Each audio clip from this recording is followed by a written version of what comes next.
మీరు చూస్తున్నది థాయిలాండ్ కాదు, వియత్నాం కాదు, ఫిలిప్పైన్స్ కూడా కాదు. ఇది మన హైదరాబాద్‌లోనే ఉన్న కోత్వాల్‌గూడ ఎకో పార్క్. వర్షం పడిన తర్వాత ఈ ప్లేస్‌ని చూస్తే ఇది హైదరాబాద్‌లోనే ఉందంటే కాస్త నమ్మడం కష్టమే. పక్కనే హిమాయత్ సాగర్ లేక్, చుట్టూ పచ్చని కొండలు, మబ్బులతో నిండిన ఆకాశం, చెట్ల ఆకులపై జారుతూ ఉన్న వాన చినుకులు, తడిచిన నేల వాసన, చల్లటి గాలి.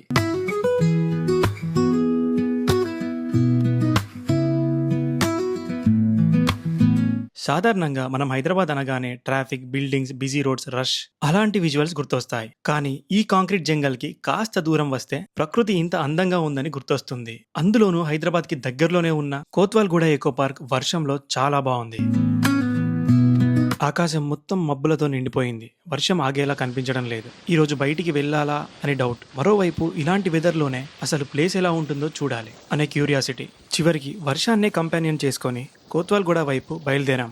కొంతసేపటి తర్వాత రీచ్ అయ్యాం. వర్షం కాస్త తగ్గింది. ఇక్కడికి వచ్చిన వెంటనే మొదట మనకు కనిపించేది చుట్టూ ఉన్న గ్రీనరీ. వర్షం వల్ల చెట్లన్నీ చాలా ఫ్రెష్ గా కనిపిస్తున్నాయి. టైం 9:30 అయింది. మనదే ఫస్ట్ ఎంట్రీ. మార్నింగ్ మళ్ళీ అందులో రెయిన్ వల్ల అట్మాస్ఫియర్ చాలా కామ్ గా ఉంది. దీనికి ఎంట్రీ టికెట్ మనం ఆన్లైన్ లో బుక్ చేసుకోవచ్చు. టికెట్ అయితే ఆన్లైన్ లో బుక్ చేసేసా. సో ఇక పదండి వెళ్దాం.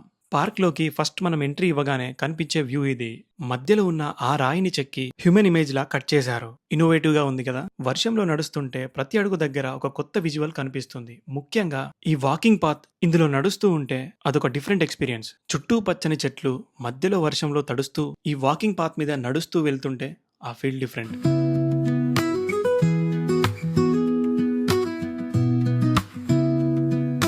ఈ ఎకో పార్క్ లో మన అటెన్షన్ ని ఫస్ట్ క్యాప్చర్ చేసేది అక్కడి గ్రీనరీ. వర్షం పడిన తర్వాత అది ఇంకా వైబ్రెంట్ గా కనిపిస్తుంది. చెట్లు, పొదలు, గ్రాస్, చిన్న ప్లాంట్స్ ప్రతి ఒక్కటి ఫ్రెష్ గా కనిపిస్తుంది. ఆ ముందు కనిపిస్తుంది హిమాయత్ సాగర్ లేక్. వ్యూ చాలా బాగుంది కదా. దూరంగా కనిపించే నీళ్లు, చుట్టూ గ్రీనరీ, మధ్యలో ఆ ప్రశాంతమైన అట్మాస్ఫియర్. కొద్దిసేపు అక్కడే నిలబడి చూస్తే చాలు. ఏమీ చేయకుండా ప్రకృతిని చూస్తూ ఉండటంలో కూడా ఎంత పీస్ ఉంటుందో అర్థమవుతుంది. అక్కడి నుండి స్టెప్స్ ఎక్కుతూ పైకి వెళ్తే కొంచెం దూరంలో ఒక ఓపెన్ హాల్ లాంటి ప్లేస్ కనిపిస్తుంది. అక్కడ కాసేపు రెస్ట్ తీసుకోవచ్చు. మళ్ళీ అక్కడి నుండి ఇంకో నారో పాత్వే. ఈసారి మాత్రం ఎన్విరాన్మెంట్ కాస్త డిఫరెంట్ గా అనిపిస్తుంది. చుట్టూ మనుషుల నాయిస్ కంటే ప్రకృతి సౌండ్స్ ఎక్కువగా వినిపిస్తుంది. ఇక్కడ నుండి లేక్ వ్యూ చాలా సినిమాటిక్ గా కనిపిస్తుంది. అలా కొంచెం ముందుకు వెళ్ళగానే ఒక కంపోజ్డ్ అట్మాస్ఫియర్ లోకి వెళ్ళినట్టు అనిపిస్తుంది. ఈ పాత్వే చాలా సినిమాటిక్ గా ఉంటుంది. ఎందుకంటే ఆ ఉన్న నేరో పాత్వే మీద చెట్లు అలా వాలుతూ ఉంటాయి. అందులో నడుస్తూ ఉంటే దూరంగా అక్కడ మీకు డిఫరెంట్ కైండ్స్ ఆఫ్ బర్డ్స్ కనిపిస్తాయి. అసలు హైలైట్ ఏంటంటే అవి చేసే సౌండ్స్. ఒక బర్డ్ ఒక వైపు నుండి సౌండ్ చేస్తూ ఉంటే మరోవైపు ఇంకో బర్డ్ దానికి రెస్పాండ్ ఇస్తున్నట్టు అనిపిస్తుంది. మధ్యలో గాలి చెట్ల ఆకుల్ని కదిలించే సౌండ్. వర్షం తర్వాత తడిచిన గ్రీనరీ. మన డైలీ లైఫ్ లో నోటిఫికేషన్స్, ట్రాఫిక్, వర్క్, ఫోన్స్ ఇలా ఎప్పుడు ఏదో సౌండ్ మన చుట్టూ ఉంటుంది కదా. అందుకే మనకు తెలియకుండానే మన మైండ్ కూడా ఎప్పుడు బిజీగా ఉంటుంది. కానీ ఇక్కడ ఆ సౌండ్స్ ఏమీ లేవు. కేవలం బర్డ్ సౌండ్స్, గాలి, వర్షం అంతే. అందుకే అక్కడ కాసేపు ఉంటే మనసుకి నిజమైన పీస్ ఏంటో అర్థమవుతుంది. ఇక్కడ ఒకే దగ్గర చాలా బర్డ్స్ ఉన్నాయి. అందుకే ఇక్కడ కొద్దిసేపు ఆగాను. అక్కడి స్టాఫ్ కూడా చాలా కైండ్ అండ్ హెల్ప్ఫుల్ గా అనిపించారు. ఏదైనా అడిగితే పేషెన్స్ గా ఎక్స్ప్లెయిన్ చేయడం, విజిటర్స్ కి కంఫర్టబుల్ గా ఉండేలా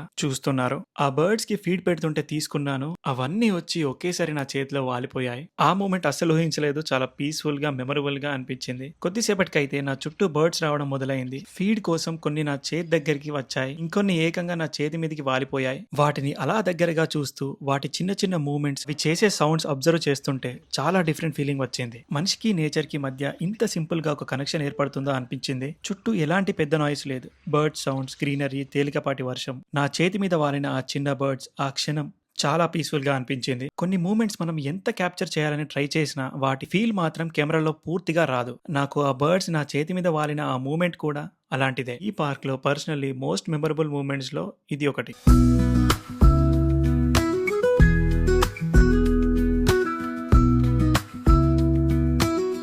డైలీ లైఫ్ లో మనం పీస్ కోసం చాలా థింగ్స్ ని వెతుక్కుంటూ ఉంటాం. కానీ కొన్నిసార్లు ఇలాంటి చిన్న మూమెంట్స్ లోనే అది దొరుకుతుంది.